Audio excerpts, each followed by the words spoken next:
Les marshals des États-Unis viennent de publier des images de progression de l'âge des criminels qui se sont échappés d'Alcatraz au fil des ans.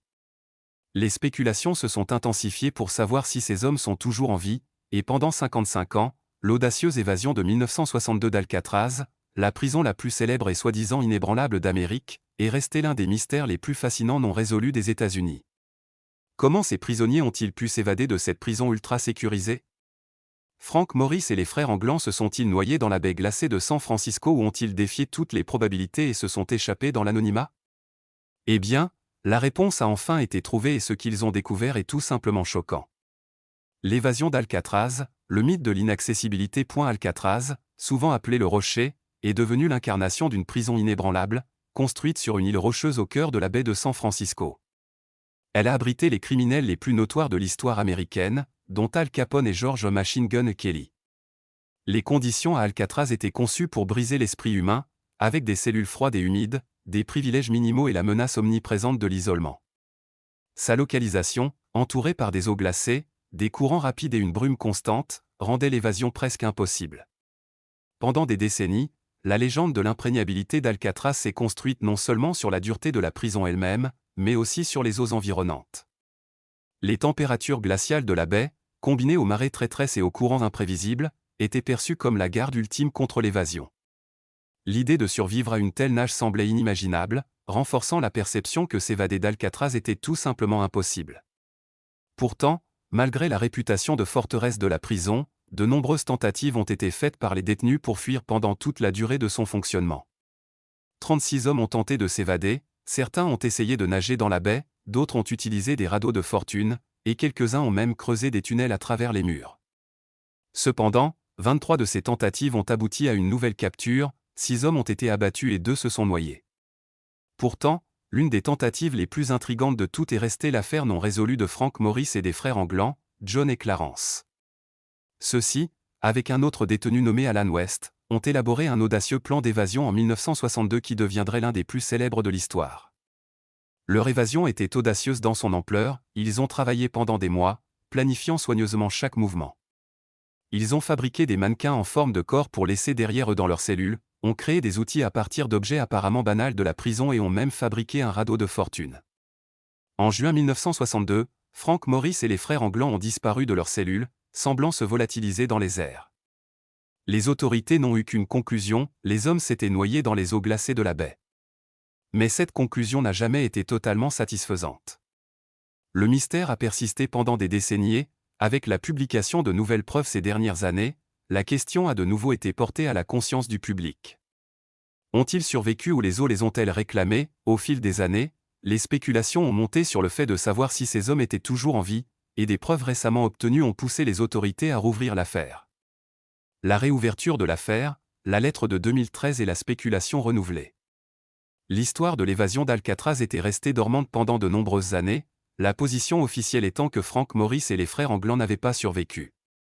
En fait, en 1979, le FBI avait clôturé son enquête, déclarant l'affaire résolue et les évadés présumés noyés. Cependant, le mystère n'a pas disparu, et en 2013, l'affaire a pris un tournant inattendu lorsque le département de la police de San Francisco a reçu une lettre glaçante. La lettre était signée par John Anglan, l'un des évadés, et affirmait qu'il avait, avec son frère Clarence et Frank Morris, effectivement survécu et vécu en fuite pendant plus de 5 décennies. Était-ce enfin la vérité? La lettre n'était pas une simple confession, elle détaillait la vie de John Anglan après l'évasion, affirmant qu'il avait vécu à divers endroits, dont Seattle, le Dakota du Nord et le sud de la Californie. Le contenu de la lettre était particulièrement frappant car il incluait des détails personnels sur l'évasion elle-même, des informations que seul quelqu'un ayant été intimement impliqué pouvait connaître. Mais la lettre contenait également un tournant déchirant, John Anglan était apparemment en train de mourir du cancer et cherchait de l'aide auprès des autorités. Il voulait négocier un accord, probablement en échange de sa coopération ou d'une peine réduite pour ses crimes de longue date. Et prudemment, on prit la lettre au sérieux, mais étaient loin d'être convaincus. Ils ont lancé une enquête sur son authenticité, y compris une analyse de l'écriture manuscrite, des tests médico-légaux et même des vérifications des antécédents des frères Anglan. Cependant, malgré les détails convaincants dans la lettre, les résultats étaient sans conclusion. Il n'y avait aucune preuve solide pour vérifier que la lettre avait vraiment été écrite par John Anglan, laissant les autorités et le public avec encore plus de questions. Le mystère a été alimenté par le fait que la lettre de John Anglan semblait contenir suffisamment de détails factuels pour lui donner du poids, mais était aussi suffisamment vague pour maintenir son authenticité en doute. S'agissait-il d'une confession authentique d'un homme cherchant la rédemption après des décennies d'évasion, ou était-ce une imposture destinée à attirer l'attention?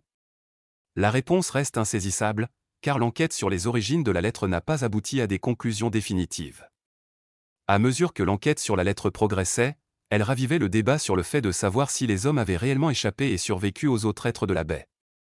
L'hypothèse dominante était que les hommes étaient morts dans les eaux froides et tourbillonnantes. Pourtant, à mesure que de nouvelles preuves émergeaient, il semblait de plus en plus plausible qu'ils aient effectivement réussi à atteindre la liberté. Si tel était le cas, comment avaient-ils réussi à vivre aussi longtemps sans être détectés? Au sein des cercles de l'application de la loi, la réaction était bien plus conflictuelle. Pour le FBI et les marshals américains, la lettre était à la fois une potentielle source de honte et une vindication troublante des pistes longtemps écartées. Pendant des années, la position officielle était que les hommes s'étaient noyés, les enquêteurs citant les forts courants de la baie, la faible température de l'eau et le manque de témoignages confirmés. Accepter la lettre comme réelle signifierait admettre que leur chasse à l'homme la plus célèbre avait échoué et que les évadés avaient réussi à disparaître sans laisser de traces. En privé, des agents retraités et des initiés ont commencé à prendre la parole. Certains affirmaient qu'ils avaient longtemps cru que les évadés avaient reçu de l'aide, peut-être de membres de leur famille ou de contacts du crime organisé. D'autres admettaient que l'enquête initiale laissait de nombreuses questions sans réponse, notamment le curieux manque de preuves physiques prouvant que les hommes s'étaient noyés. Un ancien marshal américain a décrit cette révélation comme une égratignure professionnelle qui ne s'était jamais totalement guérie. Ce nouvel intérêt pour l'affaire a ramené Alcatraz sous les projecteurs, suscitant de nouveaux débats et théories. Certains ont suggéré que les hommes avaient planifié leur évasion avec une telle minutie qu'ils auraient pu échapper aux autorités pendant des années, tandis que d'autres croyaient qu'ils avaient peut-être été capturés ou étaient tombés dans leurs habitudes criminelles. La possibilité que les frères Anglan et Frank Morris aient vécu des vies tranquilles sous des identités supposées semblait de plus en plus plausible, bien que cela défie les attentes conventionnelles. En 2018, le FBI a officiellement rouvert l'enquête et des équipes médico-légales ainsi que des experts en écriture manuscrite ont été appelés à réexaminer la lettre de 2013 et les preuves entourant l'affaire. Cette fois, ils ont également étudié d'éventuelles routes d'évasion et repris d'anciennes pistes. Cependant, comme auparavant, les résultats étaient sans conclusion. Aucune nouvelle preuve n'est apparue pouvant fournir une réponse définitive et l'affaire est restée officiellement ouverte, bien qu'il fût évident que trouver la vérité, si cela était même possible, serait incroyablement difficile. L'enquête sur la mystérieuse lettre de 2013 n'a fait qu'approfondir l'énigme entourant l'évasion d'Alcatraz. Que sont devenus Frank Morris, John Anglan et Clarence Anglan après cette nuit fatidique de 1962? Étaient-ils vraiment les cerveaux derrière la plus grande évasion de l'histoire des prisons américaines ou les eaux froides de la baie ont-elles réclamé leur vie, les effaçant de l'histoire? Au fil des années, à mesure que de nouvelles révélations apparaissaient, le mystère restait non résolu, captivant toujours le public et maintenant la question en vie, les évadés ont-ils réellement réalisé l'impossible ou ont-ils disparu à jamais dans les ténèbres de l'histoire? La nouvelle selon laquelle les évadés d'Alcatraz auraient survécu et vécu pendant des décennies sans être détectés a secoué à la fois le public et les communautés des forces de l'ordre. Après 55 ans de spéculation, de mythes et de dénégations officielles, l'idée que Frank Morris et les frères Anglan aient trompé la prison la plus sûre du monde a déclenché une tempête de réactions. La réaction du public à la lettre de 2013, lorsqu'elle a finalement été rendue publique des années plus tard, a rouvert de vieilles blessures et alimenté de nouveaux débats. Pour le grand public, la nouvelle est tombée comme un retournement de situation dans un documentaire sur le crime réel, trop incroyable pour être cru, mais trop détaillé pour être ignoré.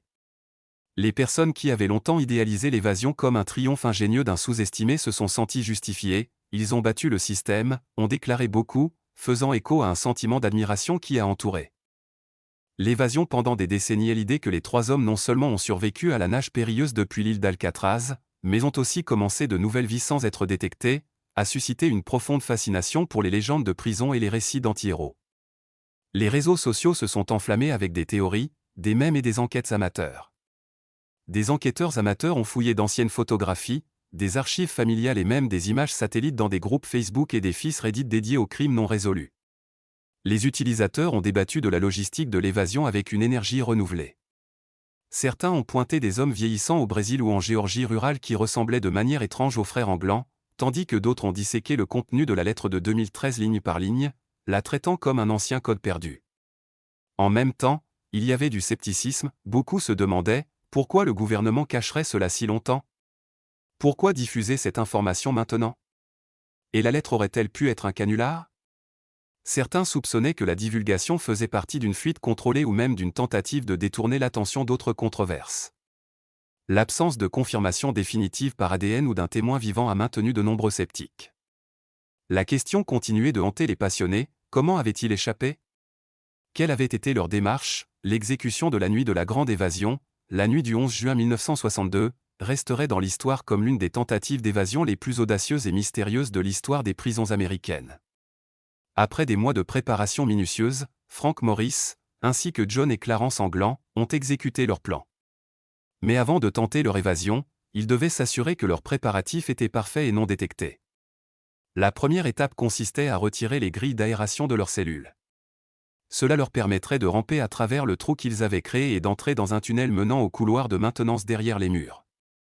Ils avaient fabriqué des outils de fortune pour cette tâche, leur permettant de dévisser soigneusement les grilles et de les remplacer par des têtes factices qu'ils avaient fabriquées. Les mannequins étaient positionnés de manière à ce qu'ils apparaissent réalistes, même pendant les comptages de nuit, et convaincre les gardiens que les détenus étaient toujours à l'intérieur. Une fois les lumières éteintes, les hommes ont fait leur mouvement. Ils ont rampé à travers les trous et dans les passages labyrinthiques, travaillant silencieusement et rapidement pour éviter d'être détectés. Le trio s'est déplacé le long des couloirs de maintenance et dans une section de la prison rarement accédée par les gardiens. Ils connaissaient le plan d'Alcatraz mieux que quiconque et cette familiarité était cruciale pour éviter les yeux du personnel pénitentiaire.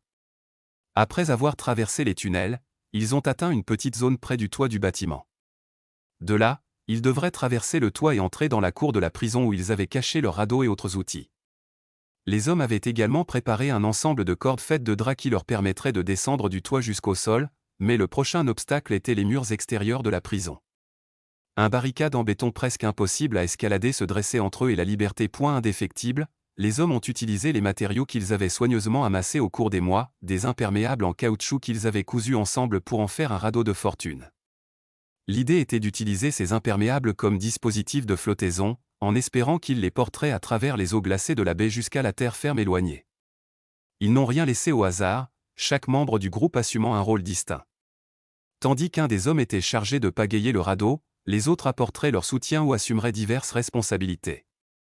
Ils savaient qu'ils devraient être silencieux et rapides, car tout bruit ou perturbation pourrait alerter les gardes et dérailler leur évasion. Une fois tout prêt, ils ont traversé la cour sombre et se sont dirigés vers l'eau. Les courants étaient violents et imprévisibles, et la température froide de la baie, souvent inférieure à 10 degrés Celsius, représentait une menace sérieuse pour leur survie. Mais le trio était déterminé, poussé par la promesse de la liberté qui leur avait échappé pendant si longtemps. Ils ont lancé leur radeau dans l'eau, affrontant les conditions agitées et glacées. Leur objectif était d'atteindre les rives lointaines de San Francisco, où ils espéraient disparaître dans la foule et commencer une nouvelle vie. Au fil des heures, les trois hommes pagaillaient loin d'Alcatraz, combattant la traîne implacable du courant, mais leur évasion était loin d'être simple. Les conditions difficiles de la baie, combinées aux marées fortes et aux vents imprévisibles, ont posé de sérieux défis. Et à mesure que les hommes approchaient de la fin de leur voyage, le sort de leur évasion devenait incertain. Certains croient qu'ils ont été emportés par les eaux impitoyables, se noyant avant de pouvoir atteindre la terre. D'autres affirment qu'ils ont réussi à atteindre le rivage et se sont mis en sécurité, bien qu'il n'y ait aucune preuve solide pour le confirmer. Au matin, l'évasion fut découverte, les gardiens trouvèrent les mannequins dans les cellules, mais il n'y avait plus de traces des hommes.